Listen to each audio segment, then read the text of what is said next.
Welcome to the November SWAB meeting. Today, everyone's kind of nervous, so we've decided to bring somebody in from Washington, D.C. To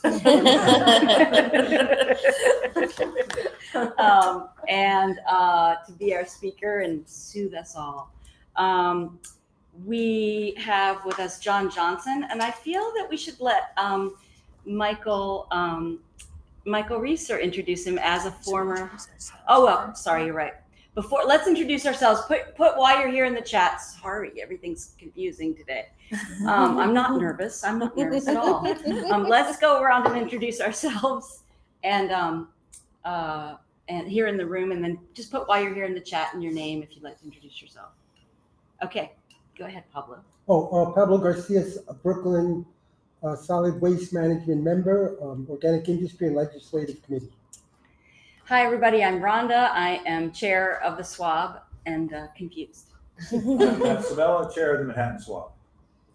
Afia Henriquez, community member. I'm Sam, a fan of sustainability. Nice. And I'm Faith, community member and sustainability.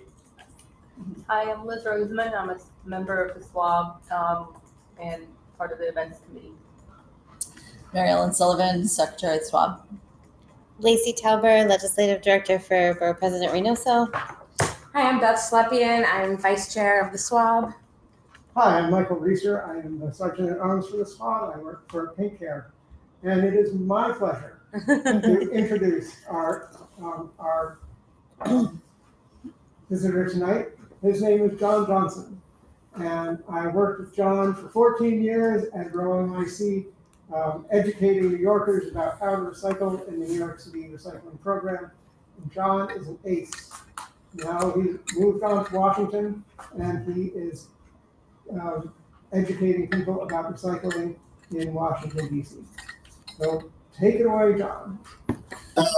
Good evening, everyone. Sorry, I don't know what's going on with my PowerPoint presentation. It just kind of stuck for some reason. I need you over here, Michael, to kind of use your technical skills to help me out.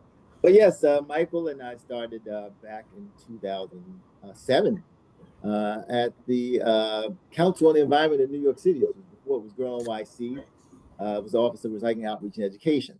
But let me just kind of step back a bit and just kind of introduce myself as in my new role.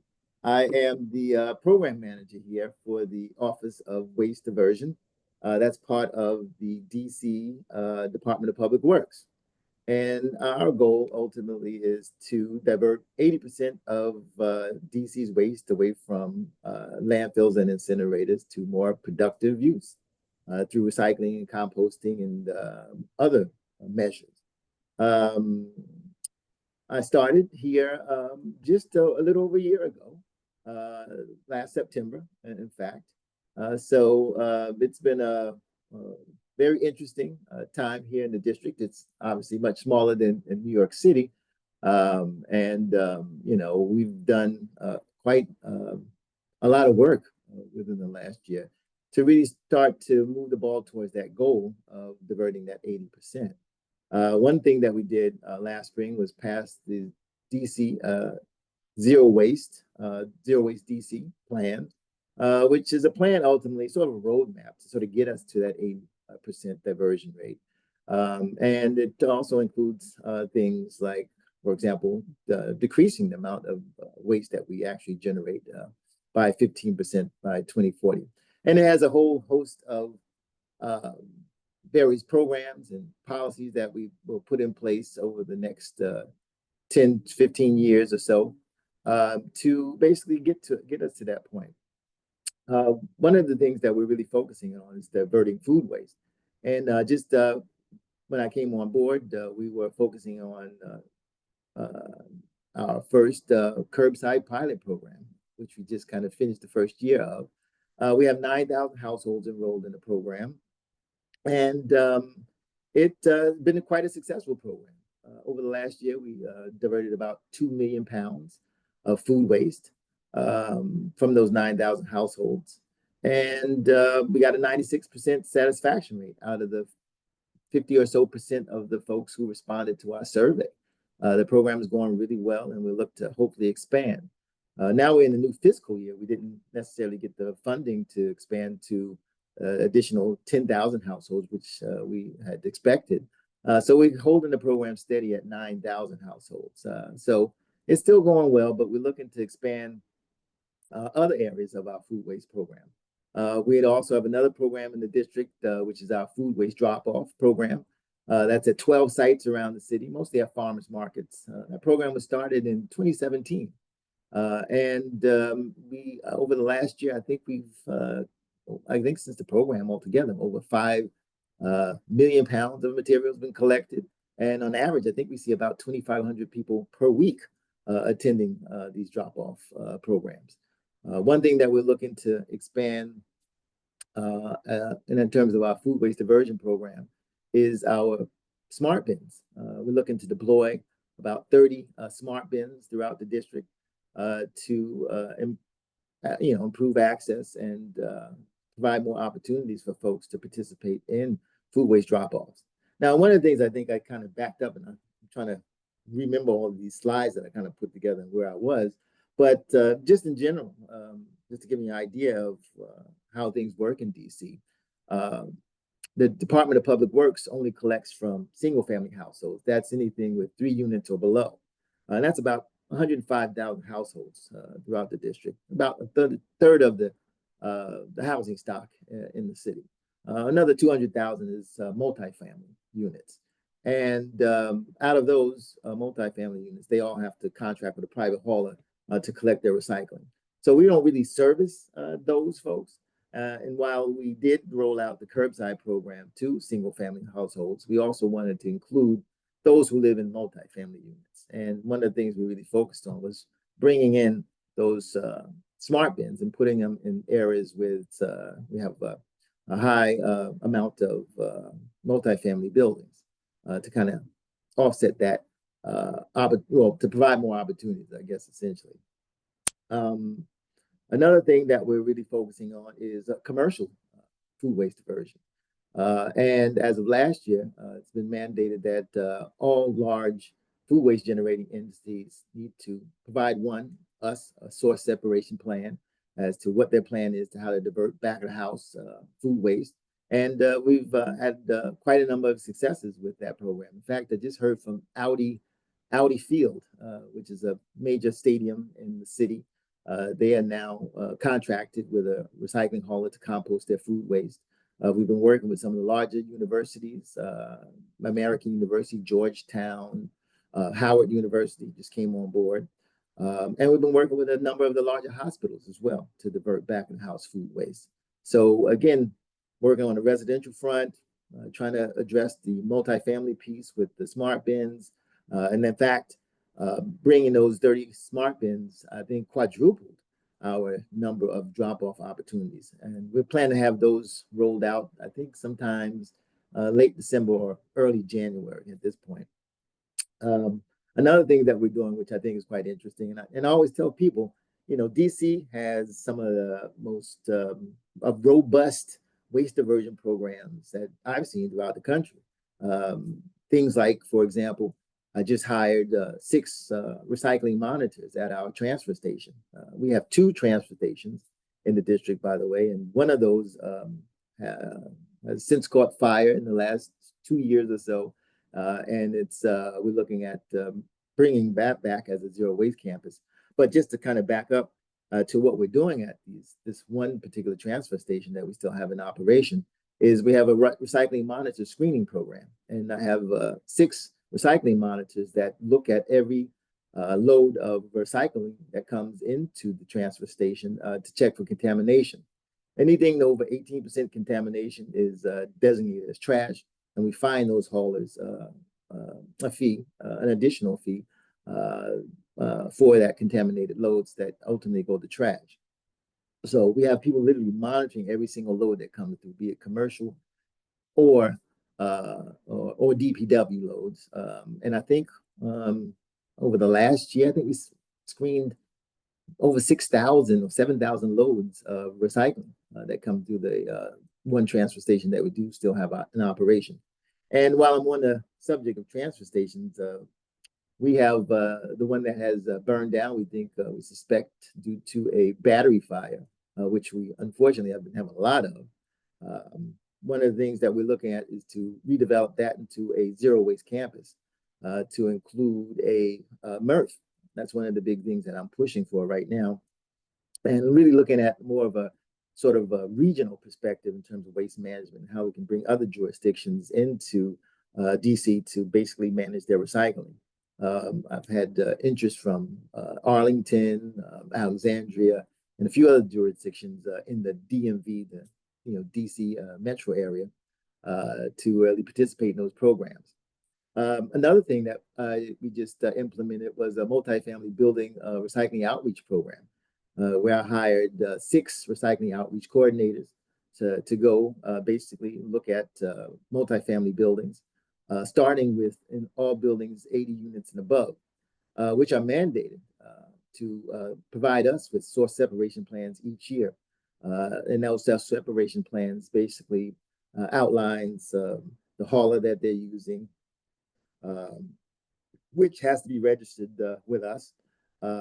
It talks about the plan of how many bins per unit, per person, and we then provide some technical assistance to them. If they need signage, if they need trainings, and all these other kinds of things. Then we can also fine them if they're not in compliance with DC's recycling laws. So we have a team out scouring the streets, working in the multifamily building space, really focusing in on not so much so the stick, which we do have the ability to do provide notice of violations. But again, we're really looking at how we can lend a helping hand to help support those multifamily buildings comply with DC's laws and help improve their recycling in their buildings. Another program that we have, I think is really interesting, is our,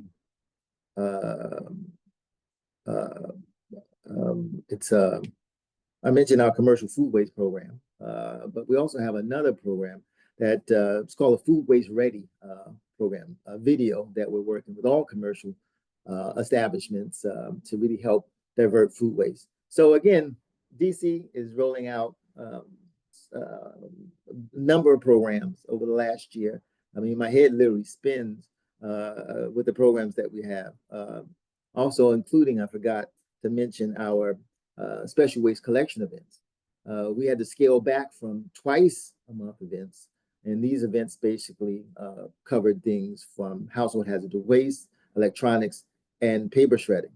In fact, I had an event last month where we had over 5,000 cars come within a 2-hour time frame. And these events have been really popular over the time that I've been here. Again, we had 2 per month. We scaled back to do the budget constraints to basically 2 per quarter at this point. So this is just kind of general. I'm going to open up for questions a little later. I just want to kind of give you an idea of all the various programs that we've had or that we put in place literally within the last year that I've been here. But I know Rhonda wanted me to talk a little bit about my background, and I just wanted to kind of share some of the stuff with you. Obviously, I've worked with Grow NYC as a recycling outreach coordinator. I think for 14 years, if Michael's correct on that. But I kind of cut my teeth in the environmental arena way back in the day. I think it was in the late 90s when I worked with the New York League of Conservation Voters. And I just mentioned this to Kendall. I started with the first executive director there, Tansy Whalen. Essentially my job was the 1996 Clean Water, Clean Air Bond Act. And my role there was essentially to fight to get New York City's fair share of that $1.75 billion in environmental funding for, good and appropriate projects based in New York City. And I think that was about $700 million of that funding. We fought to get various projects throughout New York City. And one thing that came out of that was the Waterfront Park Coalition. We applied a lot of that funding towards various projects, including, I think, the Brooklyn Waterfront Park, I think the park in Harlem and other couple of things. And I was working with Andy, I think it's Andy Dowell, Andy Darrell. Many of you might remember him. He's probably still around. I think he's still working in the city. And we actually spun off the program that I was working with, the Bond Act, into the Waterfront Parks Coalition to support the development of waterfront parks throughout the city. And I think it was part of a larger plan that we really looked at, which was Ruth Messenger's sort of emerald necklace, which has imagined like this ring of parks around the city. So moving from there, kind of dabbled in some other things, but that's where I essentially cut my teeth and really got involved in recycling in particular when I started with Grow NYC. And after leaving Grow NYC, after those 14 plus years, I think I was there, I started the Inner City Green Team with my partner, Brigitte Vicente, a public housing resident. One of the things that we really focused on, or I guess we're exploring at Grow NYC, was looking at how to improve residential recycling rates. And, doing that work, we looked at, various ways in which we can improve those rates. And one of the things we looked at was public housing. And we discovered that they weren't recycling at NYCHA, and really wanted to do something about it. But I guess in my capacity at Grow NYC, it was a bit limiting in terms of what I could do. And eventually I left my role at Grow NYC and started the Inner City Green Team to focus full time on ways in which we could improve recycling and public housing. And one of the things we kind of had to do, which was with the help of NRDC, was to file a lawsuit against NYCHA to come into compliance with New York City's recycling laws. When we did do that, NYCHA ultimately kind of acquiesced and said, look, we'll come into compliance with the laws. But what they did was kind of put in a very, I guess haphazardly put in bins throughout the campuses that weren't necessarily conveniently located for residents, and they weren't being used. I mean, ultimately, I think amounting to glorified garbage cans. So one of the things that we wanted to do was figure out ways in which we can support, NYCHA's efforts through the Inner City Green Team, and we developed a door-to-door, essentially valet service for residents to be able to leave their recyclables in front of their doors and hire residents from NYCHA to go and collect that material. The program was successful. We actually won, I think, the CoLab Challenge. I can't remember which year it was, maybe 2017, which provided us funding to implement a pilot project in the Brownsville houses in Brooklyn. That was a successful project, and then we got some money to expand the program to the Wagner houses, where Brigitte is still operating the program and is still raising funds to continue to expand the program throughout NYCHA's inventory. In fact, I saw her a week ago, and she was telling me that she's still, doing really well and is getting additional funding to continue that program and is looking to expand to other developments. So that leads me to here, DC, where I've been over the last year. Again, just kind of focusing on standing up a lot of the programs that I mentioned. I'm really proud of the curbside program, the way that's been going. As I said, we get about 9,000 households, and I think over the last year, we increased food waste diversion by 191%, just based on that program alone. So again, what we're really focusing on is trying to increase food waste diversion, and we're looking at various options and opportunities to do that. And recycling outreach and education has really been another big piece for us. One of the things when I first came on board, obviously, was looking into how the DC Housing Authority is doing with respect to recycling. And unfortunately, I found the same thing here, that they didn't provide residents with a service essentially that they're entitled to. And so I've been working on that, and we've made some headway. In fact, we've gotten them to work on securing a recycling contract for the first time in many years. And hopefully we'll have that in place within the next month. And I've also worked with the Recycling Partnership. They're providing us with about $125,000 in funding to provide bins for every single recycling bins, that is, for every single household in the DCHA inventory. And there's about a little over 7,000, really a drop in the bucket to compare to New York City's 172,000 units, but still a problem nonetheless. So we're looking to really move that project ahead and get the DC Housing Authority on board. So that I'm looking forward to the successful implementation of that, and we should have that going within the next couple of months. I'm going to open it up for questions because I know there's probably a lot of them. I'm going to probably throw in some ideas or some issues that I didn't cover during this kind of brief talk. But I don't want to I know there's a lot of folks here and you may have a lot of questions, so please feel free to ask, and I'm happy to answer anything that you have.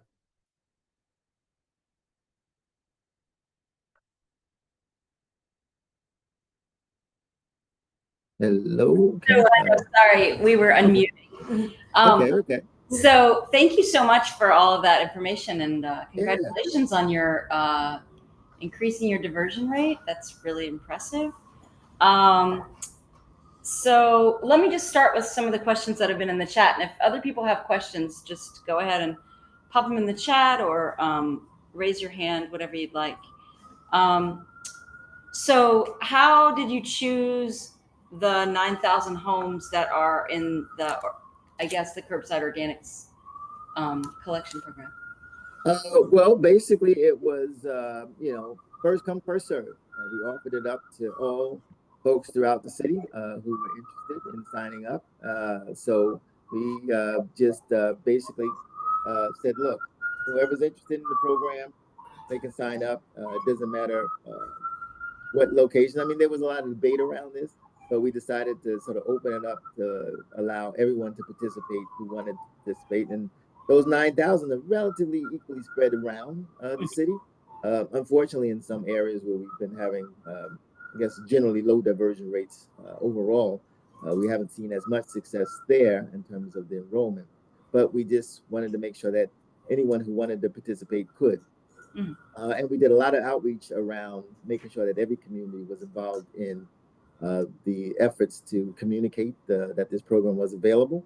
And so, yeah, it was just open enrollment for anyone who was interested. Okay, great. And does the Household Organics program accept yard waste also? No, it's just food waste. We collect all fruit and vegetable scraps, including meat and bone. One of the things we're looking at is expanding the program to include, yard waste as well, do a co-collection. But right now, we're just focusing primarily just on food scraps. Okay. And there's a question in the chat that I had a question for too. So then where does it go to get processed? Maryland Environmental Services in Montgomery County. It's a composting facility where we send all of our materials. Wow. So it's like composting, like windrows and. Oh yeah, it's a composting facility with windrows. Yep. It's important to ask. Wow, that's amazing. Okay. Go Montgomery County. Okay. John, it's Kendall. As a follow-up to the what you're targeting, DC also has a seasonal curbside leaf collection program, right? Like yes. Philadelphia does. Could you describe that to us? The curbside leaf program. All the leaves are collected, and we have a program for leaf and yard waste. And those materials are then taken to the same composting facility in Maryland. Are those collected by a vacuum truck, or how do you do that?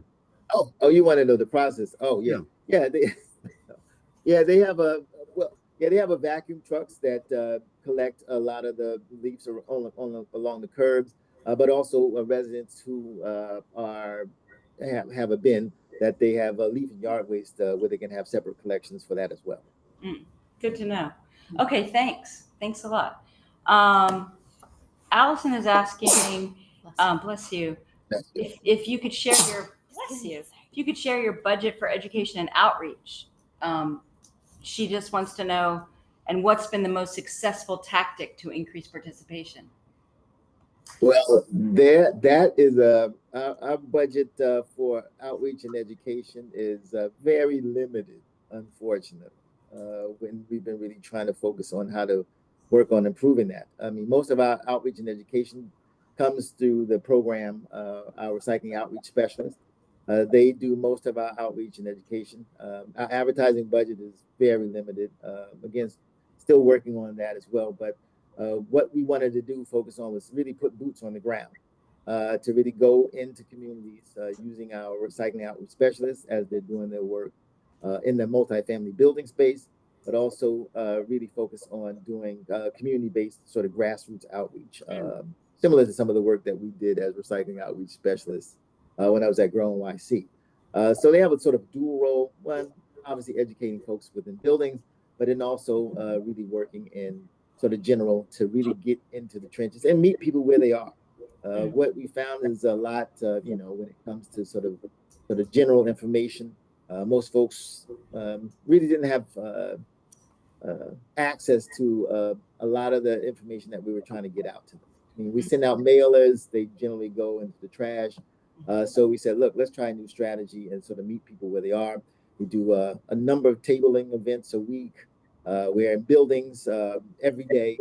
I think over the last year, our team has been in over 1,500 buildings in the last, we really got this program up and running, and hasn't quite been a year yet. It was almost a year. Well, actually, it's November now. So it's been about a year. So we've been through about the inventory of over 80 unit plus buildings.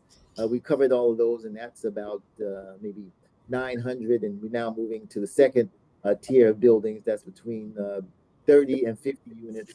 And our team is just really going out, doing, as I like to call it, hand-to-hand combat with people. Yeah. Where they are, being able to flyer, pass out information, going to schools, going to senior centers, just reaching people with the message that, recycling is important. And it seems to have been paying off. Again, our advertising budget is very limited, but we've been putting a lot of money into our recycling outreach specialist team to really accomplish those goals of, doing a lot of the significant work, I think, what it takes to kind of make people understand, the reasons why recycling is important. And I think sort of seeing a face, not so much just information, to have a relationship and rapport with someone, that's really made a difference. I think, DC is manageable enough city to do that with the team that we have. So that's been our really focus in terms of how we really trying to address on the basic level how to get people really engaged in recycling and composting. That's fantastic. I have a quick follow-up, and then I want to go to Dr. Miriam for our question. So I understand, so it seems to be residential and commercial collection of organics, is that right? No, No, just residential. BPW just does residential collection of organics. We have 9,000 households enrolled in that program. Okay. And in the sort of multifamily space, we don't collect there, but we are trying to address that through the placement of these 30 smart bins that we're going to deploy early in the new year. That is an effort to help support the current food waste drop-offs, which we have 12 of, and that literally is quadrupling the amount of drop-offs that we have in the city. Wow, that's fantastic. Okay, all right, thanks. Okay, Dr. Miriam, do you want to ask your question? If you can unmute yourself, I think. Yes, hi. Good evening, everyone. So, hi, Rhonda. Very interesting. I just wanted to ask the question, maybe he already spoke about it, about their interaction with schools, with the school system, and with any department of sustainability within the Department of Education, and if they are doing any organic collections with the schools. No, we're not doing any organics collections with the schools, nor are we doing recycling in schools. Schools are managed by the Department of General Services, and they are, in charge of the recycling and or composting in those facilities, and they haven't really started working on those yet to the degree that I would like for them to. So I've been in conversations with them since my coming on board, saying, what can we do to just establish recycling in DC schools? That's a challenge, but it's something that is definitely on our radar screen to really push the Department of General Services in that direction. Okay. Thank All you. right. Thanks for that. And Dr. Ransom, do you want to ask your question? Yeah, I just had a quick question. I was curious, does Washington have a group like ours, meaning an advisory group dealing with solid waste? Yeah, we have a environmental stakeholder group, and it's made up of various environmental organizations. We have the Air Club, the DC Environmental Network, and several others that really serve as an advisory group on the work that we're doing here. But are they focusing specifically on solid waste or anything related to the environment? No, specifically on solid waste. Oh, okay. Excellent. Thank you. Great question. Mm-hmm. Does anybody in the room have questions? Okay, Beth. Hi, thank you so much for this.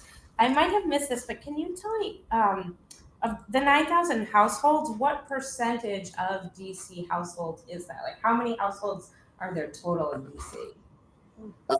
In total, there's 105,000 single-family households, and there's about 200,000 multi-family units in the district. So residential households represents about a third of the housing stock in the district. Okay, great, thank you. And as a follow-up, you mentioned, so multifamily units are managed separately, but what's the threshold for that in terms of number of units? So, because is it really only single family households that your program serves? It's not, because I'm a former DC resident and I lived in I guess there were maybe like a 2-family house. Would that not be served, or that would be? That would be served. Anything 3 units and below, Okay. The Department of Public Works Services. Anything above that, they have to hire with a private contractor for recycling service and trash services as well. Okay, great, thank you. And one more question that I'm curious about. Can you mention which neighborhoods the program is most popular with, and where like you have the neighborhoods that have the least amount of enrollment? I could probably tell you by wards, not so much so neighborhoods. Ward 7 and 8 tend to have the lowest diversion rates in the city, and that has been historically so from what I gather. And some of the areas that we have some of the highest participation rates in diversion rates are in, I think, wards 4, 5, I think 1, and I think 4, 5, and 1, I think, have some of the highest diversion rates. But again, east of the river, as folks describe, Ward 7 and 8, that area is in large part low-income communities of color, and they have not as participated in programs as much as some of the other wards throughout the district, and we're prioritizing those wards as well. For example, one of the things we're looking at to really bring more folks into the curbside program are those. We have a number of slots where folks have moved, or if they aren't participating enough. One of the things that we have done was really prioritize residents who have signed on to a waiting list and we have about 3,000 people on the waiting list who want the curbside program, right? But we're making sure that there's some balance and equity throughout the wards, and we are prioritizing those folks who have registered for the program for those slots that when they do open up, we make sure that they go to areas where we have some of the lowest diversion rates when it comes to organics. So we're trying to balance it out as best as we can. You know, it's an effort, but we're really, you know, how would I like to put this? It's an effort that we're making that I think hasn't been made in the past. I think we're now seeing some real progress in Ward 7 and 8 with respect to their levels of participation. Nice. Do you have any idea if once participation increases, how's the capacity with the facility in Montgomery County? Do you feel like you're going to be looking for other?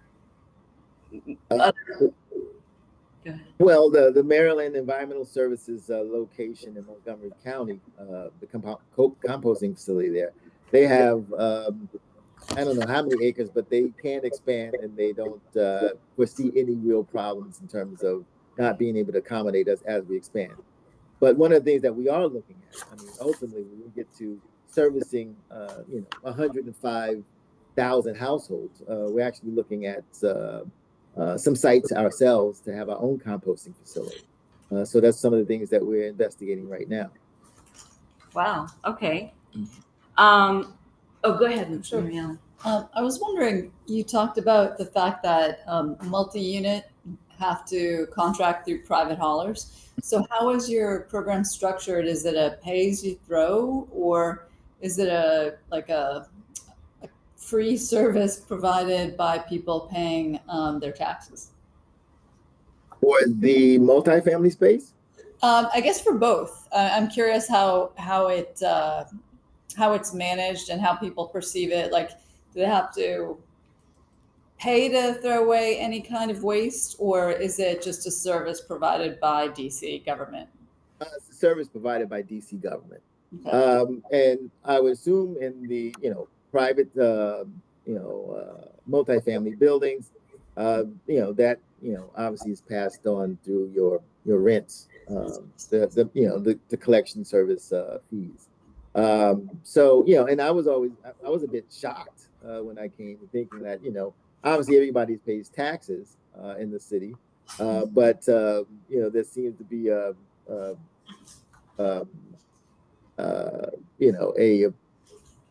how would I put this? I'm trying to be politically correct with this. Most residents, I would think, would be up in arms knowing that, hey, essentially, single-family homeowners are now getting preferential treatment, that they don't necessarily have to pay directly for their hauling services, whereas if you live in a multifamily building, those costs are passed on to you. While you do pay your taxes, but also I think in that space as well, you have to pay sort of additional fees through your rent. So I thought that was kind of interesting that most folks would be up in arms about that. Yeah, interesting. Very interesting. Oh, go ahead, Michael. I have a question. So how do the outreach people connect with the people in the multifamily buildings? And part of that also is, how did you get you said you got a 50% survey response when you did the survey, the satisfaction survey? Yeah, when we did actually, well, with the survey, that was with the curbside program. We sent our survey out to all 9,000 households. 54% of them responded. There was a 98% satisfaction rate. There was what else came out of that study or that survey? There was 55% of those folks who responded said that they had never recycled or composted before. So this was the first time, and they were doing it really well.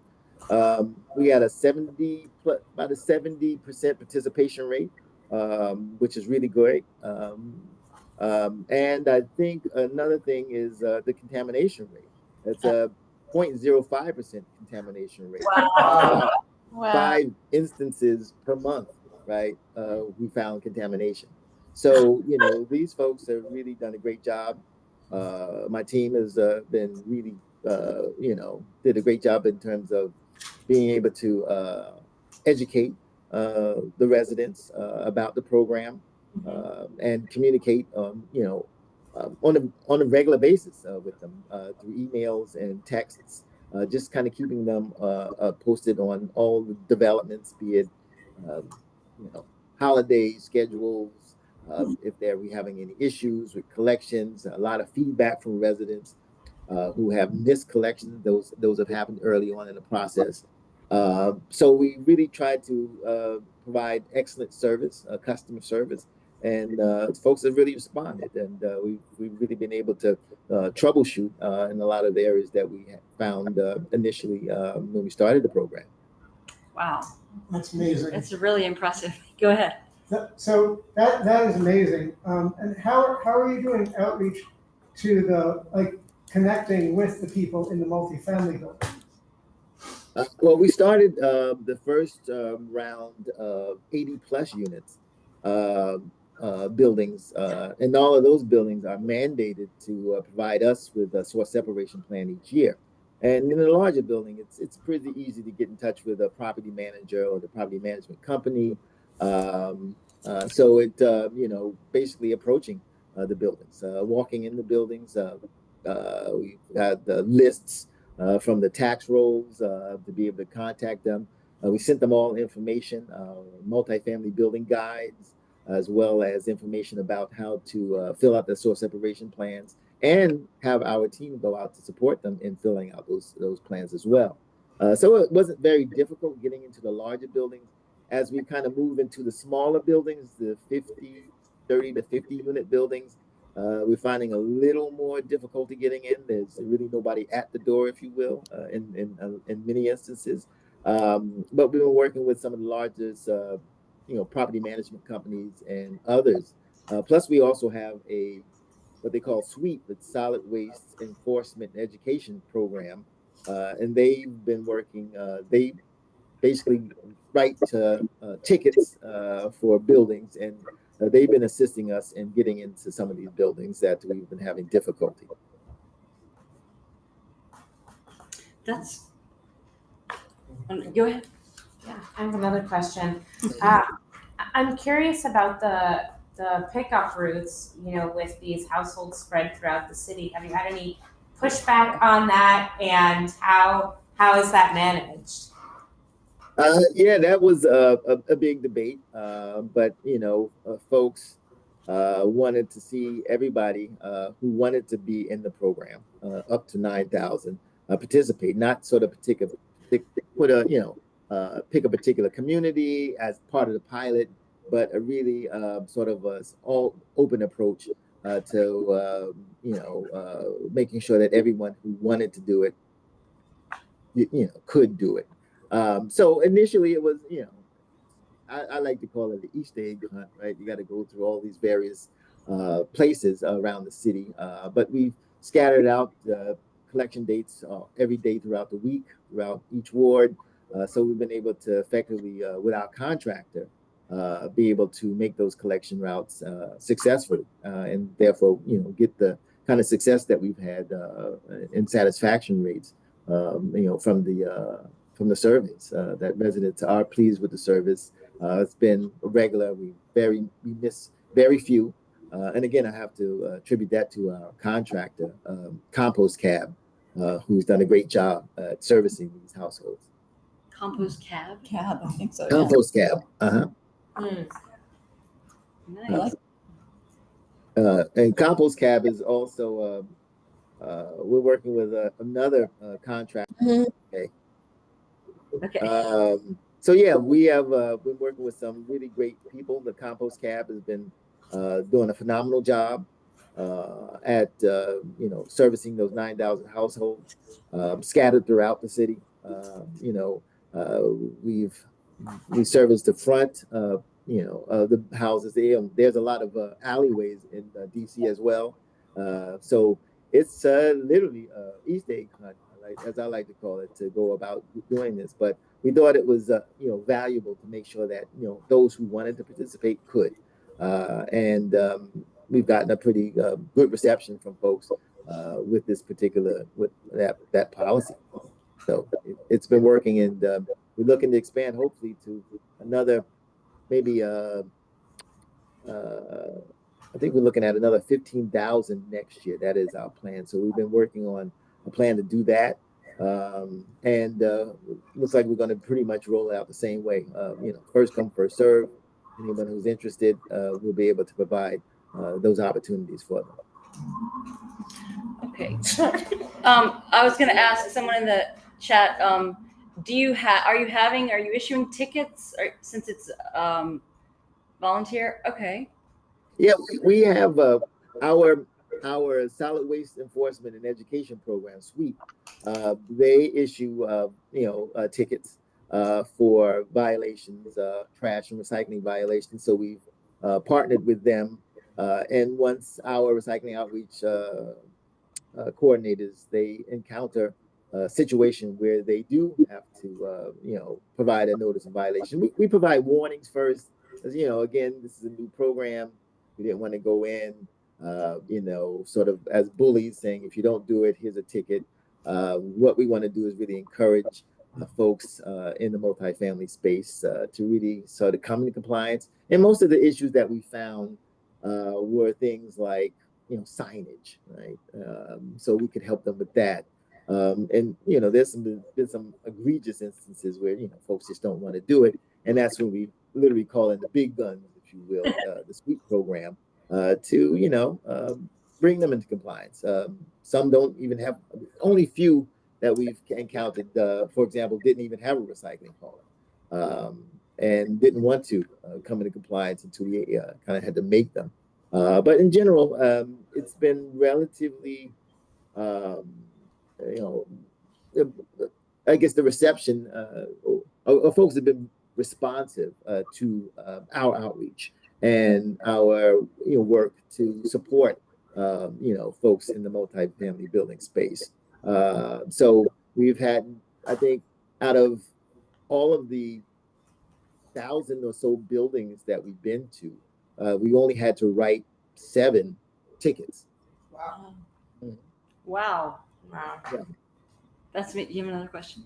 Yeah, so okay, here's the big question, John. So you have extensive experience in doing outreach in New York, and you saw the participation rate in the New York City compost program, and now you're in DC. So what do you see as the big difference in the programs and the residents, and what advice do you have to New York City and to us in terms of increasing participation? That's the $1 million question. Yeah. The first thing I would say is, More than that, John. $1 million, no problem. I say education, education, education. What we did really was focus on making sure people understood the program really well, how it worked, and made sure we had that line of communication with residents that were enrolled in the program, and really had our team go out and support residents, going literally door to door and talking to folks. We had our contractor work with the residents as they, meet them at their homes. They talk to them about the program. They provide education to them, even oops tags for folks who may have had some confusion about what they had put in their recycle or composting bins. So I think that level of engagement is really important to get people up to speed with the program, and they feel supported and encouraged in ways to do it properly. I remember my experience in New York City when we first rolled out the curbside program. I was the coordinator for the Bronx, and I was sent out into the South Bronx at first when we really sort of launched the program. And many of the supers, in large part, really didn't understand what the program was really about. They thought the bins just kind of showed up at the building, and they figured, well, some guy in a official looking uniform told them that this is what they need to do. And when they found out, one, that it wasn't mandated, that I don't have to do it now, so then they didn't. But two, I mean, they didn't really have any real education on how to work and to work with tenants and in the buildings. So I think one, just kind of bringing residents up to speed as to why these things are kind of important, and really kind of give them the tools to do it. We've given everyone everything from kitchen caddies to the compostable bags, and we really had teams go out and work with those residents through community meetings and working with the local elected officials in those areas to really make sure we bring everybody up to speed with the program and the reasons why it's important. That's great. Do you have another question? One more. So I was just looking up compost cab. They seem very exciting, and I'm wondering. So for this curbside collection, did they then provide the buckets and the pickup receptacles, or is it different? How does it work? What kind of containers are used? Yeah, and I wish I had some pictures I could do some little show and tell, but what we initially started out with was 5-gallon buckets, contractor buckets almost. I mean, you can think of, screw-on lids, and that worked out really well. Unfortunately, a lot of them being stolen. We lose about 50 per month, I think, still on the basis. But yeah, we lost a lot. I think over 4,000 over the last year. I thought it would taper off, but it hasn't. In fact, we're changing the bins to, toters without the wheels, kind of similar to the ones, 7-gallon bins. Right now we have 5 gallons, but we're switching them up to the 7-gallon bins, similar to the ones we have in New York, like those brown bins with the latch, lid that on a hinge that latches. And compost cab, they already provide a curbside program to private homes. And this is something that they've used, and they haven't seen as much loss as we have with the 5-gallon buckets. So we hope that there'll be less theft as a result of that. So we're going to be phasing those in over the next year, as opposed to the 5-gallon buckets.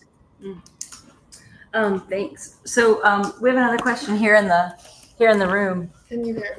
Yeah, can you hear? Tell if you can hear. We have Faith, who's a guest tonight. Hi, John. I was just curious to hear a bit more about the smart bins that you mentioned and your relationship with the recycling partnership.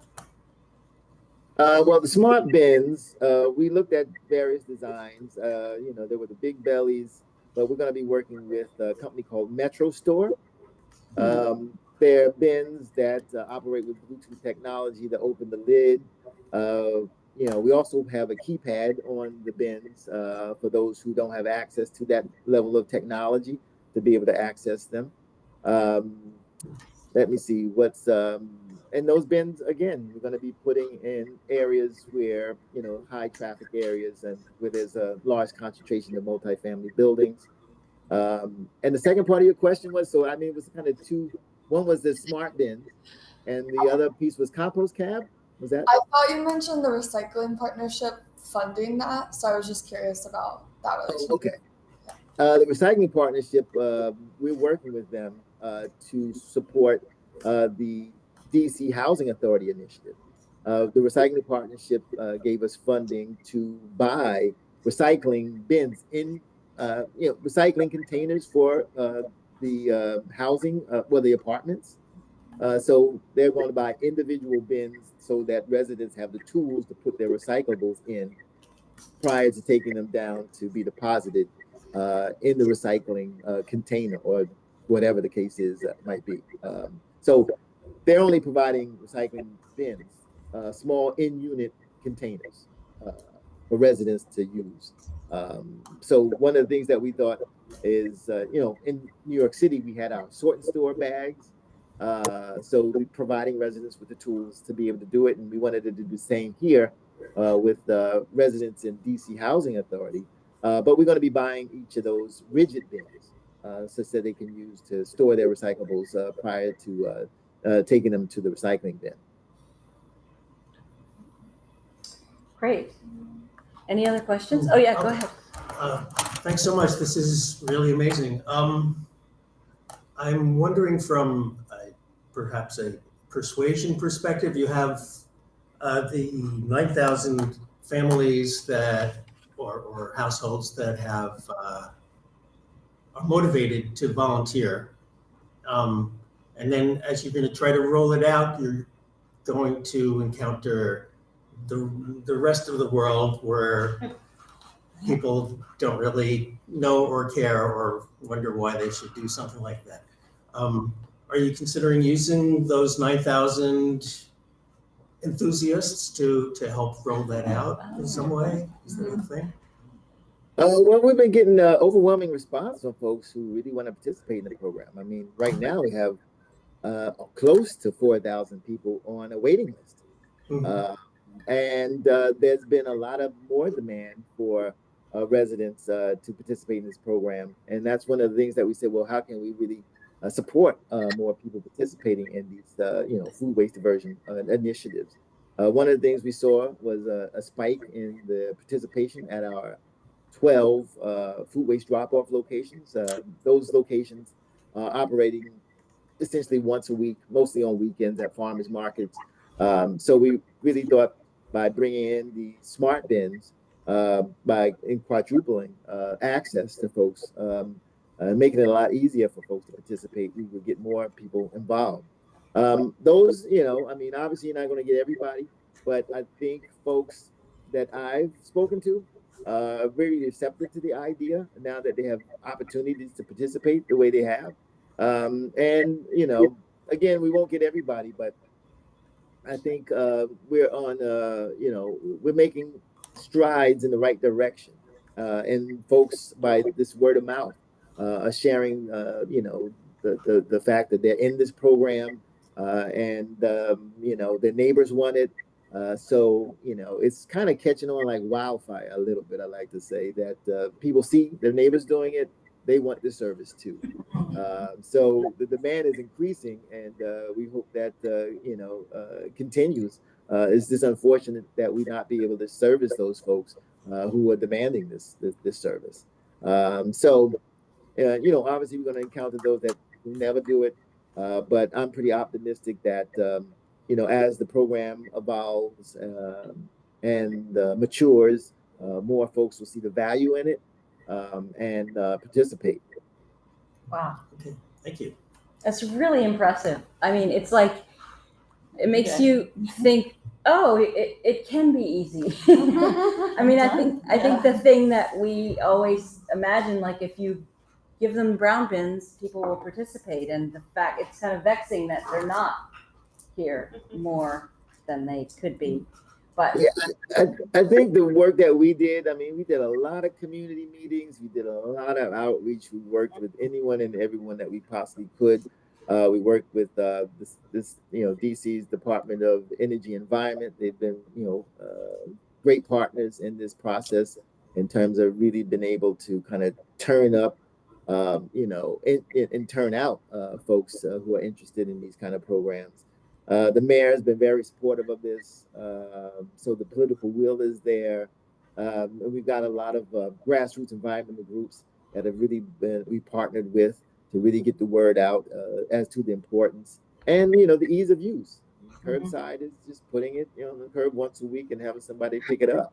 It's not that difficult. I think it's just really taking the time to educate the public about it and providing other alternatives. I mean, we have a home composting program where we provide grants, small grants, I think up to $75 for folks who want to do, small composting things from vermicomposting to maybe a small composting bin in their yard or apartment. So we're really trying to encourage folks that this is a reality of the situation, that, we really need to move this stuff and they have a role in it. And we're doing everything that we possibly can from training them. We have a online training program that we're going to be starting soon for home composting. We're going to be doing community outreach events where, in person and virtual learning about these things and giving folks grants to set up small composting operations in their homes. Again, from vermicomposting to small 3-bin systems we can help subsidize. Another thing that we're doing is, again, in the commercial food waste space.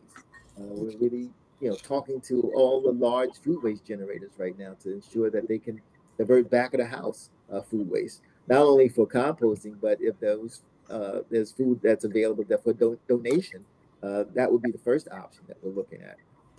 I just completed a food waste ready video, training video that should be out probably in the next month or so, where we encouraging all food waste generators throughout the district to be able to participate in these programs and providing this kind of training videos for them. Again, some of the larger generators are mandated and they need to provide us with their source separation plans. And like I said, I've been out in the streets talking to, again, some of the largest universities, hospitals. We're looking at moving to try to work on prisons, looking at schools, and even DC Housing Authority. Obviously with them, we wanted to first start with making sure that they could get a recycling program in place. But we're also looking at providing food waste bins at some of the developments as well. So, we're just really looking at this kind of holistic sort of comprehensive approach at making sure that one, these things are visible for folks, that it's real, and that it's doable. And another thing we're working on right now is a public space recycling infrastructure program. We get, I think, over 26 million people a year as visitors to the district, and we really don't have the kind of infrastructure in place to really be able to capture the kind of materials that we would like to. In addition to the city that swells with over 1 million people each day coming in just to work from the surrounding states, Maryland and Virginia. So, we're really pulling out all the stops, literally over this last year to think about ways in which we can really promote this idea of sustainability in a real kind of way. And that started with the launch of our Zero Waste DC plan. I think it's like 43 different actions that we're looking to take to be able to get us to our goal of diverting 80% of this waste away from mostly incinerators, where our material goes. It goes to a Covanta facility, some 30 miles away in Lorton, Virginia. And we're looking to change that. Again, we're looking to bring our recycling processing in-house with a MRF, and we've actually started the abatement and demolition on our defunct transfer station, and to transform that into a zero waste campus, possibly even to include an organics tipping floor and maybe some packaging equipment. And ultimately looking at possibly setting up our own composting site. We have some land in Maryland that we've been exploring as a possibility there. So we've been really working hard over the last year to try to put all these programs in place to make DC probably one of the most sustainable cities in the country. I mean, we want to lead by example, and that's some of the things that we're doing. And like I said, the political will is there.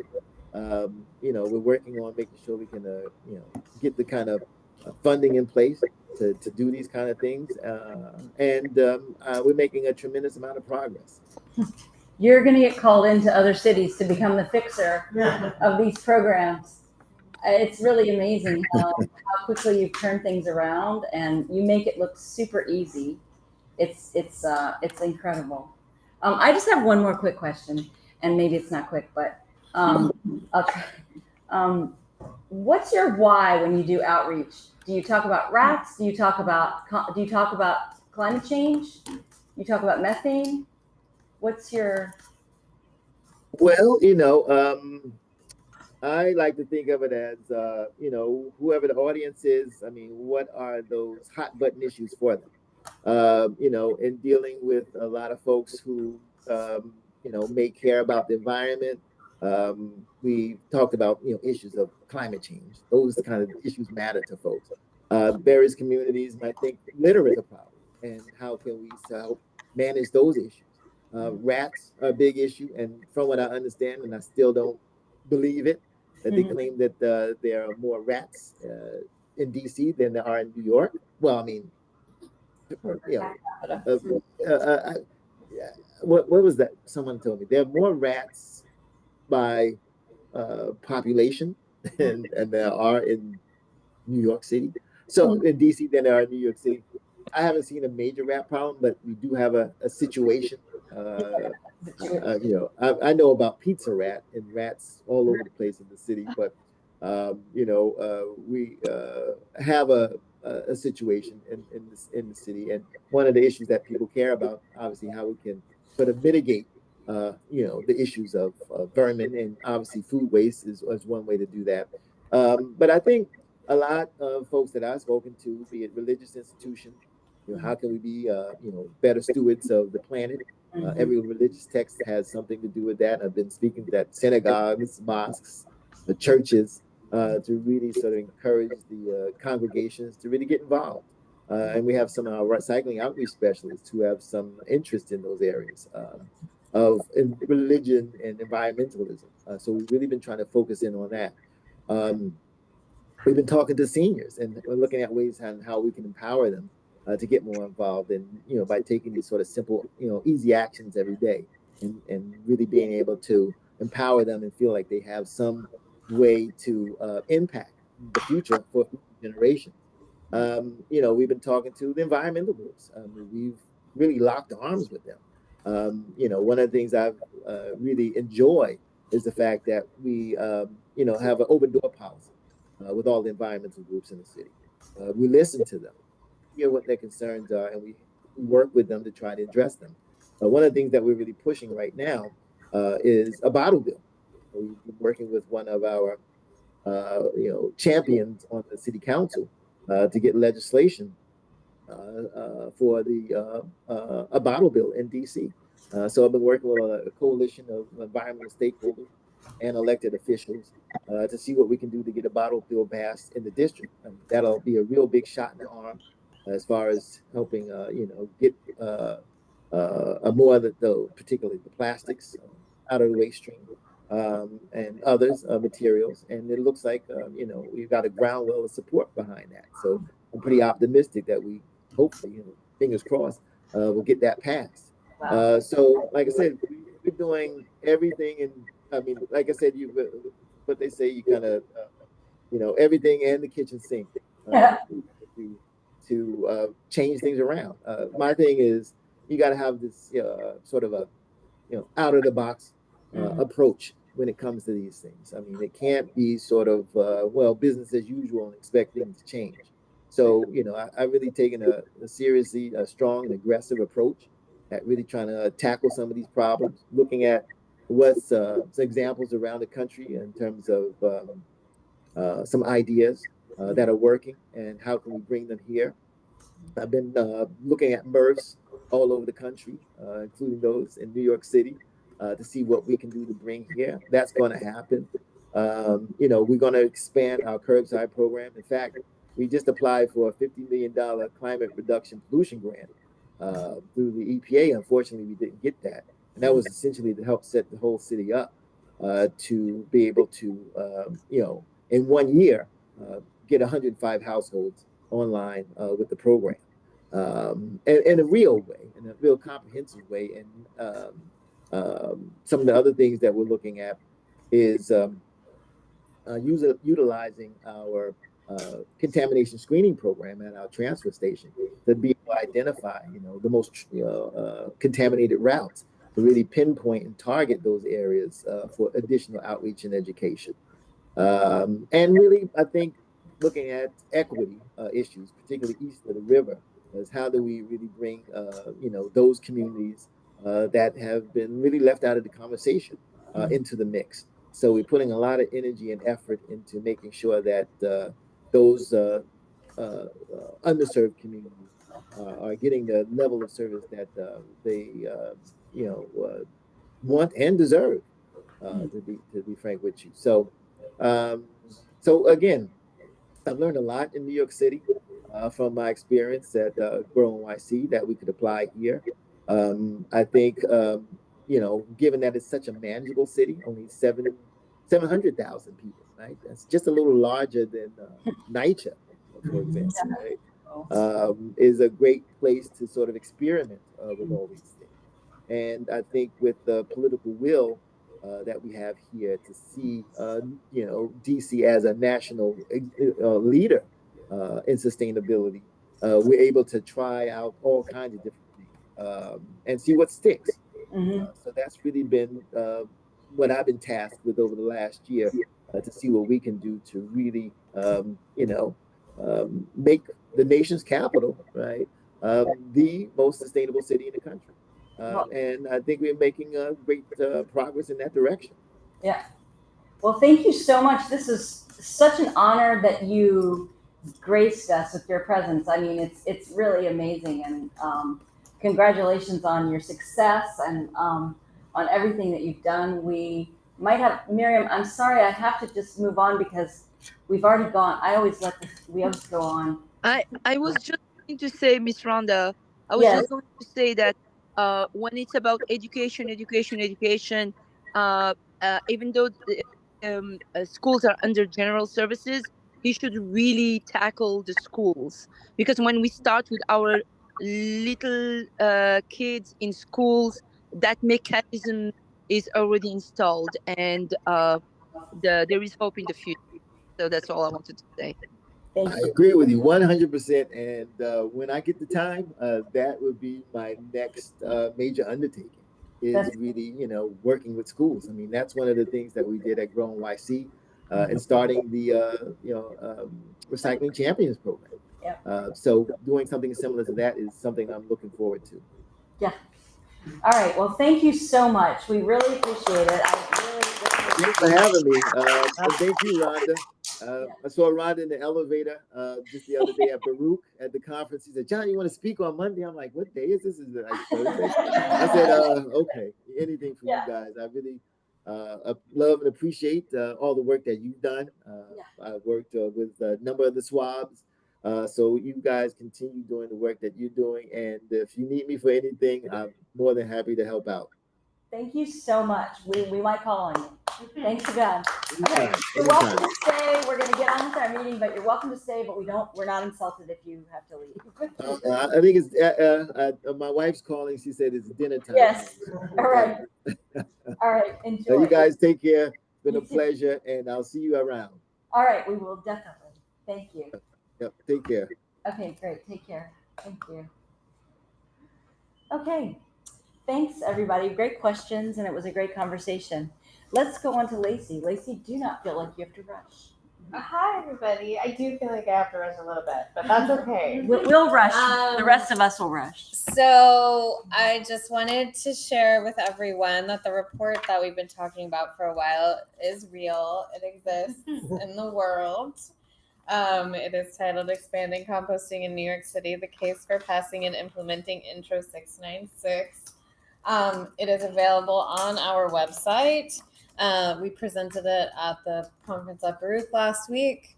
We got a lot of feedback, and we are going to be collecting comments and potentially doing an update.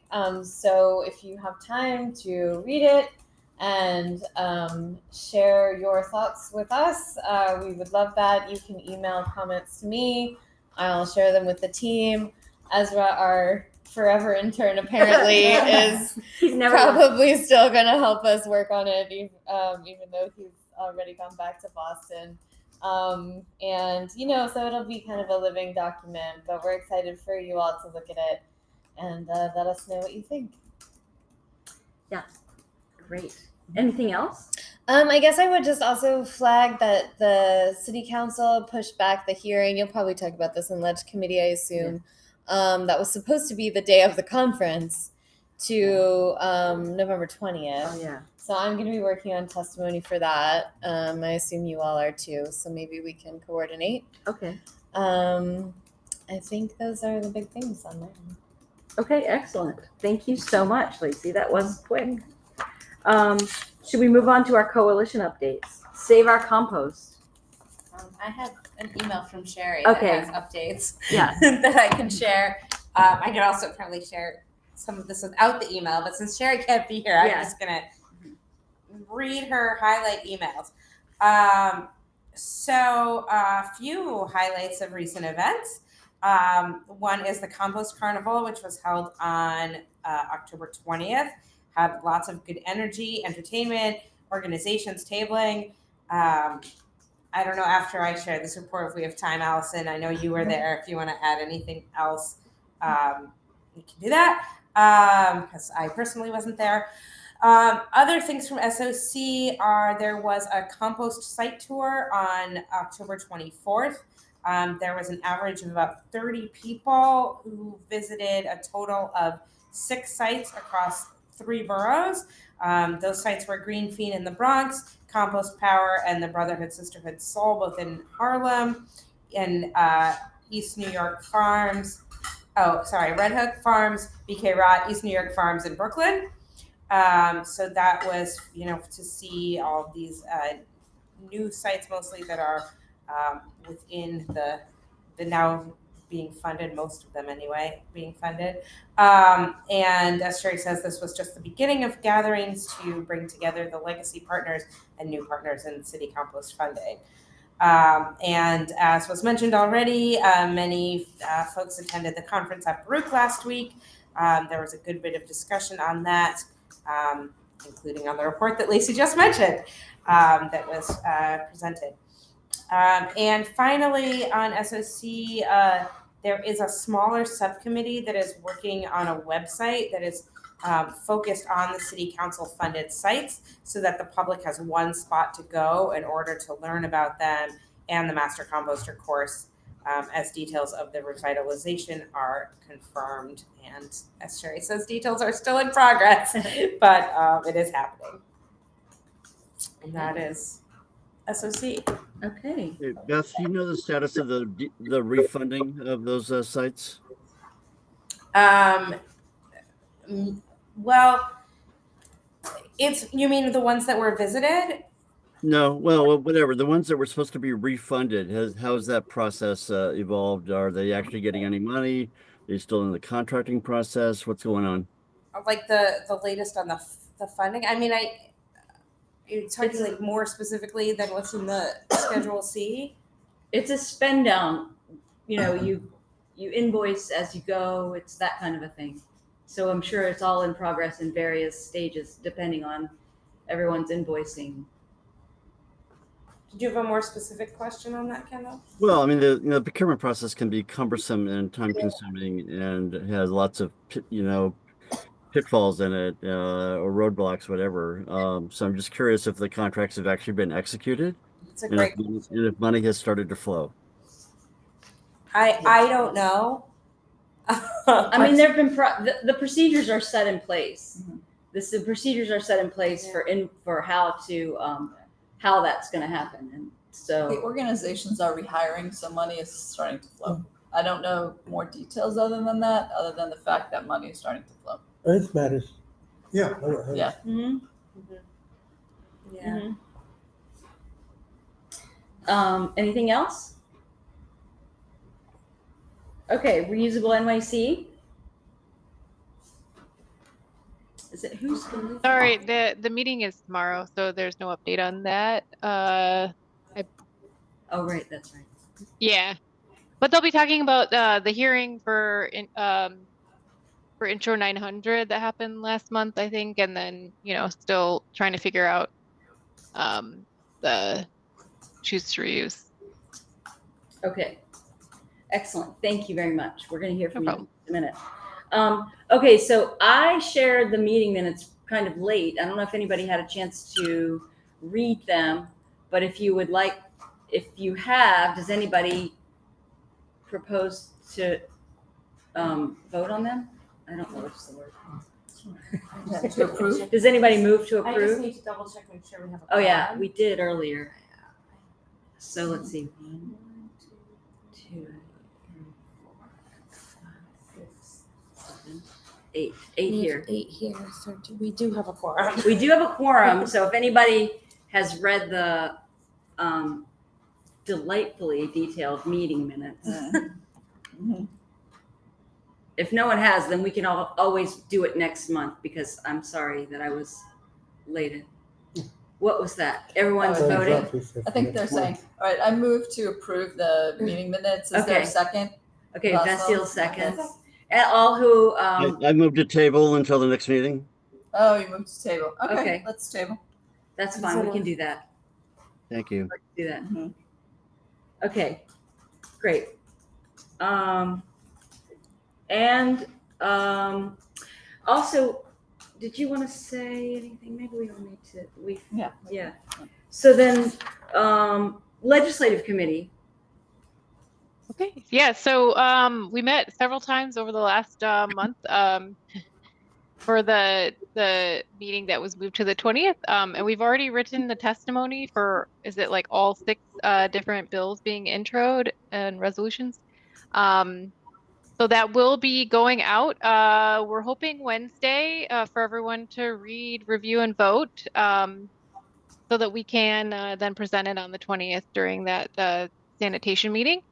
We also, as you all saw, we wrote comments for the Intro 900 of the Department of Environmental Protection, and I forgot the rest of their title. And that was for that bill Intro 900, which is to install 500 new drinking fountains by 2030. So you all saw that and voted on it, and it was submitted as well. So. The Intro 900? Yeah. And it passed. Thank you so much for all of your extra meetings that you're having, and for all the extra writing and all of that. Already, the council's, sanitation's doing a hearing, I think it's next week, on the containerization pilot for West Harlem. Has the committee given any consideration to testimony regarding that? They haven't. We were so focused on the November 20th that I think we let that one slip by us, but I will email around and see if we have any steam left to write another comment. But we should definitely do that. So. Well, you certainly should check in with Claire Mifflin and see what she's planning, and others that are following it more closely. And although it's Manhattan focused, it's intended to be a 1-year pilot that would then have implications for the rest of the city. From my looking at it again today, 2 obvious omissions in it. One is that there's no requirement for a report, and there's no requirement for an evaluation protocol. That's interesting. Why don't you come to the meeting if we're going to have a meeting about, right? If it's built as a pilot, there ought to be consideration given to both of those 2 things. Okay, thanks for that feedback, and then we'll see if there's ability to meet again and write something on that. And then Lacey, you mentioned earlier that you wanted to coordinate on yeah. I mean, if you said, I sorry, I was in the bathroom. I missed the beginning of what you were going to say, but did you say you were going to send around a draft of your testimony? We've actually met 3 times, so it's final draft that'll go for a vote. But if you want to meet before we send that out, I'm just interested to see what you all say. I like to raise up what the SWAB is saying in the BP's testimony. Nice. So, okay. Just as long as I get it in advance, that's helpful. Or actually, if you could share something with me now, because I'm going to try to get it done by the end of the week. Yeah, we should be sending it out for vote on Wednesday. I just need to clean it up a little. And nobody thought it would be a good idea to vote on Election Day. So yeah.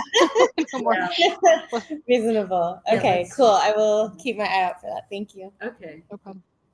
Great. And thanks again for everything. And anybody, Uli is great about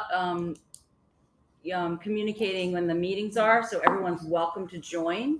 If you have 2 cents to add in, you certainly can join to add those 2 cents during the legislative committee meeting. Okay, outreach committee. Okay, I have more of an email from Sherry that I'm just going to read.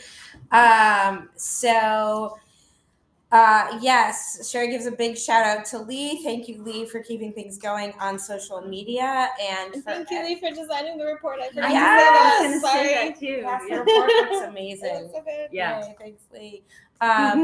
If anyone has any picks or suggestions for social media, please share those with Lee as well, so we can keep our social media going and we busy. Thank you for doing that. Also sharing reports that Shifra, which I don't know if Shifra's been to any of our general SWAB meetings, but Shifra is a public school parent who's been coming to outreach committee meetings. And she's likely going to get a group of folks that are interested in school-focused outreach together to discuss a number of upcoming and ongoing things.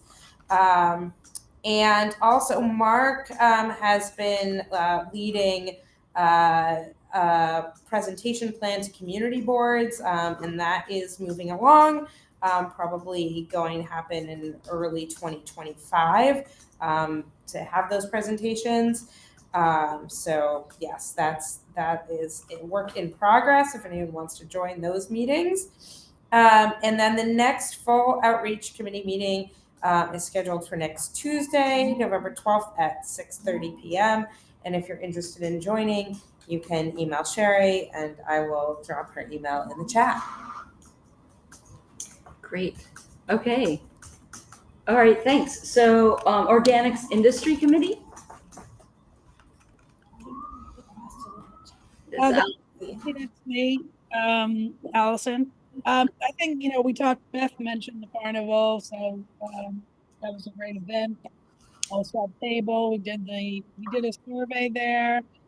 We tried to get buildings to sign up for the kitchen class. That was a big thing. And we did like an all SWAB sign up. So actually, Beth, I'll try to remember to ask Shari, but I wonder if anybody signed up. Because I know when we've done that at other events, it kind of goes into a form that I guess Shari maintains. And the people sign up for their various SWAB depending on what they're in, and we just disperse that information to the other SWAB. So yeah, I have access to that too, and I forgot to look at it before our meeting, but I'm going to look at it, and hopefully we'll see some signups. I don't know how many folks from Brooklyn came or were interested specifically in. Right. Oh, great. So if you have access, that would be great. I just remembered that we did. So I mean that was a good event. So and our next organics committee is postponed till the week. It's in your agenda. We postponed it based on Veterans Day, but it's busy. Obviously, we all remember of us went to the conference. Just made a lot of good connections there, and we just have to follow up. And it's been a month, but hopefully come to the next organics committee meeting. We were talking about how to get more buildings in Manhattan interested in the program, and that was the point of the survey that we did at the carnival.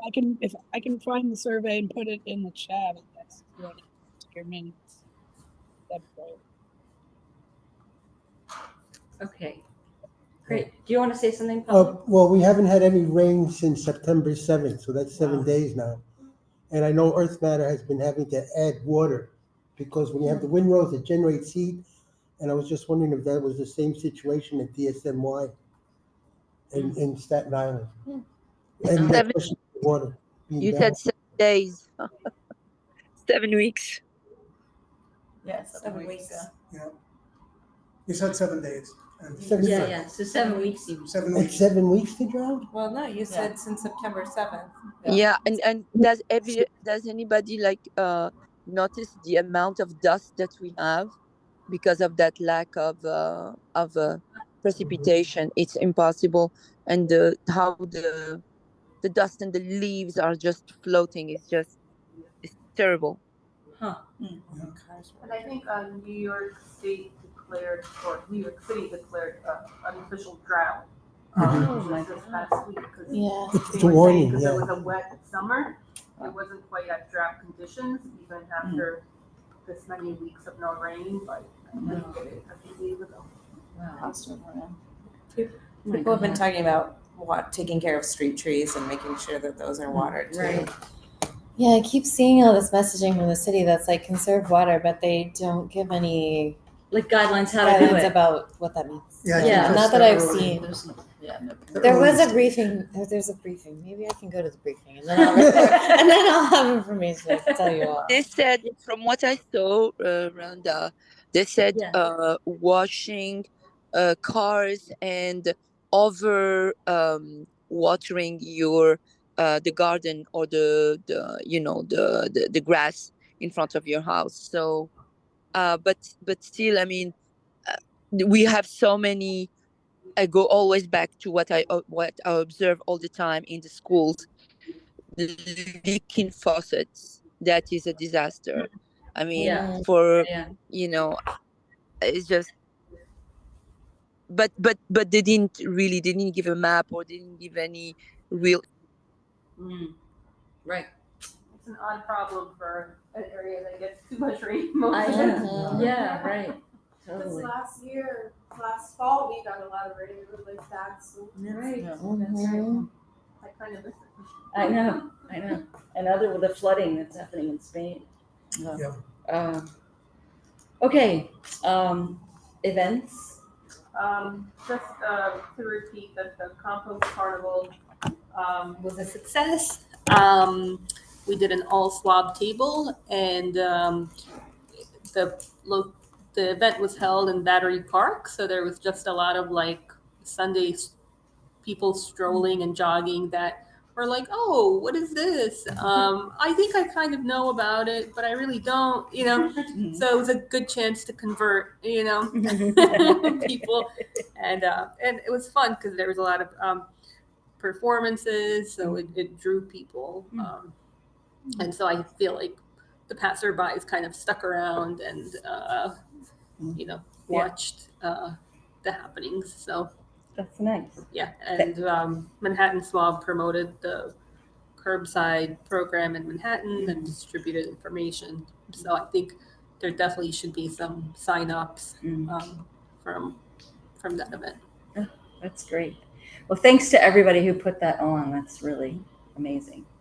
And NYCHA committee is I don't know if Susan's here. The next meeting is Thursday the 7th, so that's this Thursday. So it's on the Manhattan Swab calendar, so if you want to connect, you can.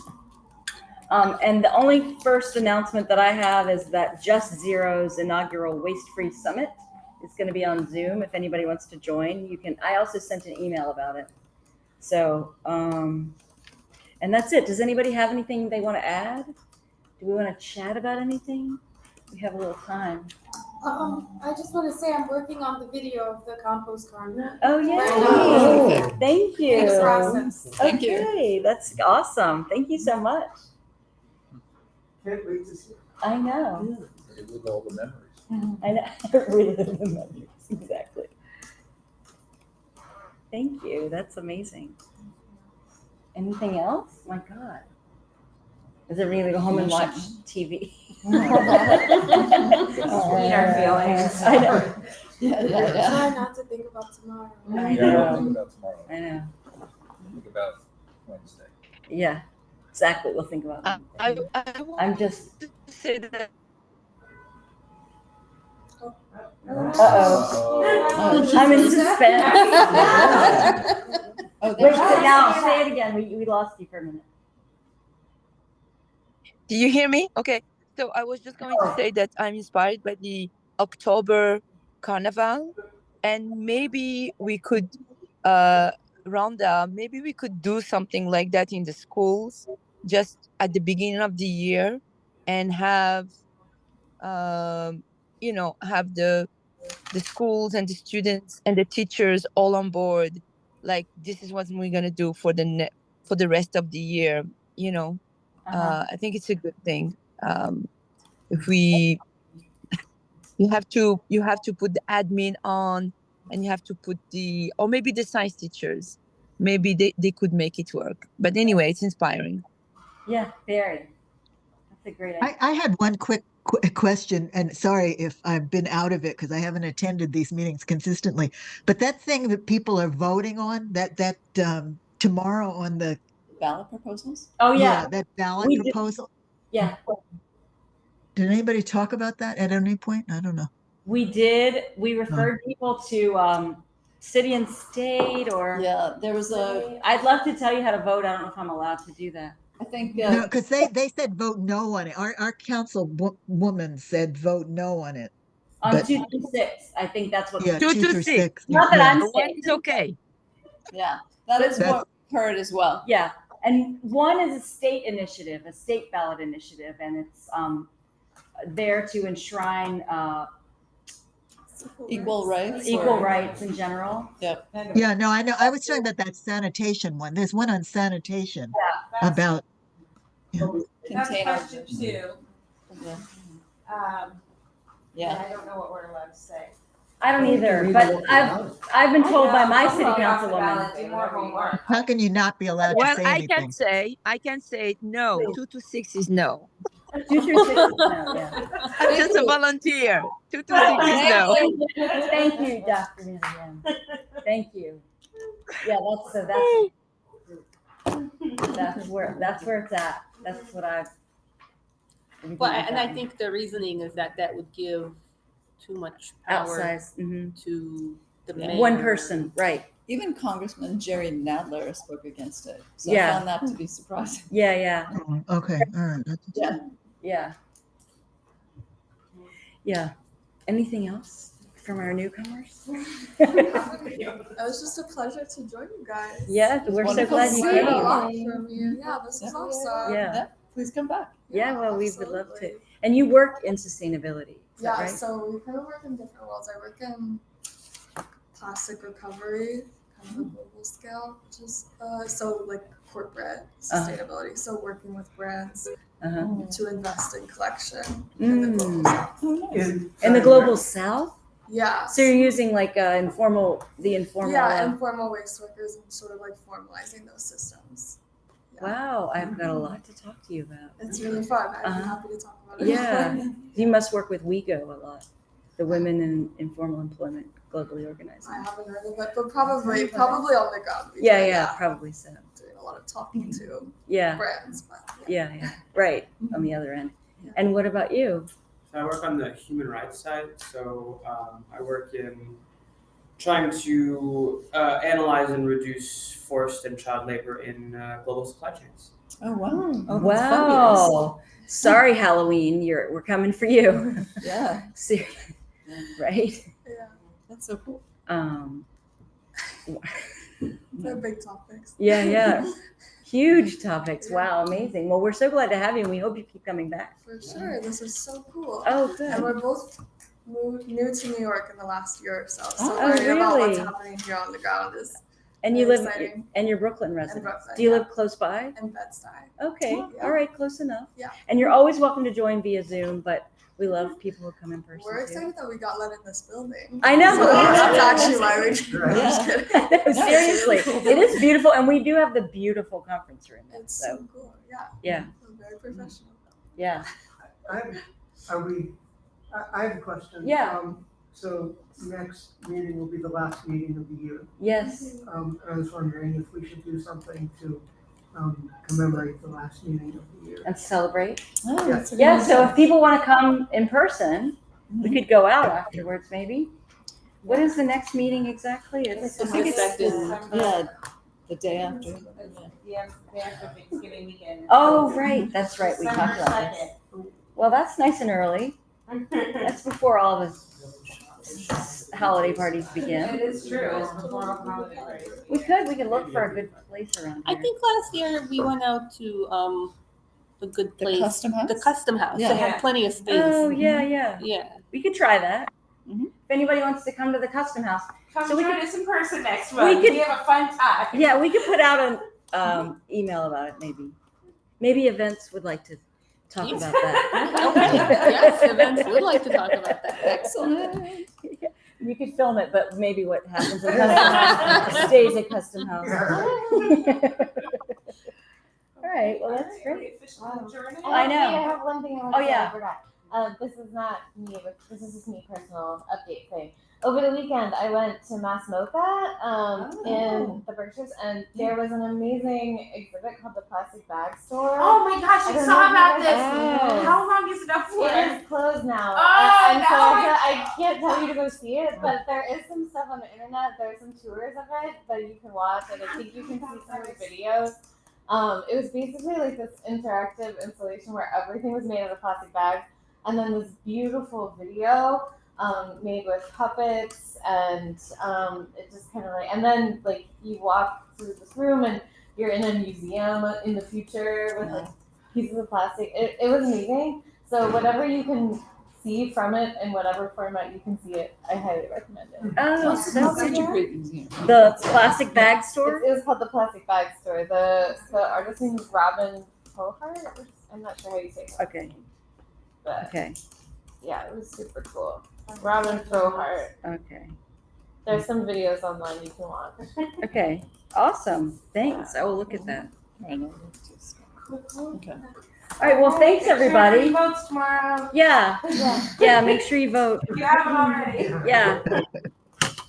Make sure you pray. How about that one? Yeah. Well, I Votes and prayers. I hope people knock doors instead of knocking wood. And, thanks everybody. Okay, bye. Take care. Bye. Bye. Good night. Thank you, everyone. Bye. Thank Good night. you. Thank Bye-bye. you, Miriam.